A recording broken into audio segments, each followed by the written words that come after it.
ta sôn hệ tàu sân tàu công pi rề ốt tẹ con tẹ kê nẹ sắp bồ sắp bà tia dê vẹ ta sát tăng ốp cặp bà tệ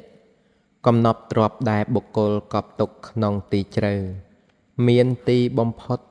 tô nâng tực đo mà lọc hài cầm nọp trọp tèng ỏ nụ có rô mênh bắt bong tờ đào bụ dạ nòm dọc tờ khla bụ nị nòm dọc tờ khla bụ krut chân chôn dọc tờ khla xích đây bông vên rập bò nhẹ đầy cọp nụ tay tay bông vên mới đong bình tịch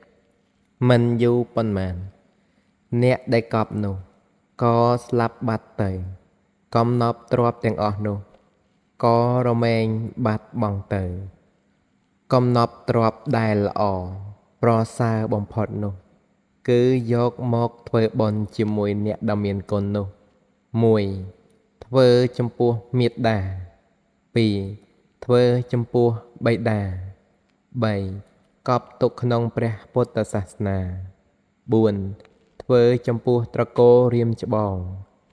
5បរិច្ចាគទានចំពោះអ្នកទីទ័លក្រ6ធ្វើទានចំពោះអ្នកមានរោគ7ធ្វើចំពោះអ្នកទុរគតកំណប់ទ្របទាំងអស់នេះគឺជាកំណប់ទ្របដ៏ប្រសើរ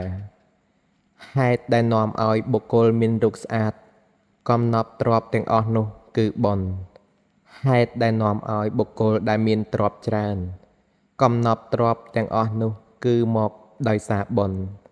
ហេតុដែលនាំឲ្យបុគ្គលមានយសសបរិវារហេតុទាំងអស់នោះគឺដោយសារបុណ្យហេតុដែលនាំឲ្យបុគ្គលមានយសឋានៈទូនាទីទាំងអស់នោះគឺបុណ្យហេតុដែលនាំឲ្យបុគ្គលមានសម្រស់ល្អទាំងអស់នោះគឺជាបុណ្យហេតុដែលនាំឲ្យបុគ្គលមានសម្លេងពិរោះកំណប់ទ្របទាំងអស់នោះគឺបុណ្យហេតុដែលនាំឲ្យបុគ្គលបានក្លាយទៅជាស្ដេចកំណប់ទ្របទាំងអស់នោះគឺមកពីបុណ្យហេតុដែលនាំឲ្យបុគ្គលបានមកកើតជាមនុស្សកំណប់ទ្របទាំងអស់នោះគឺបុណ្យ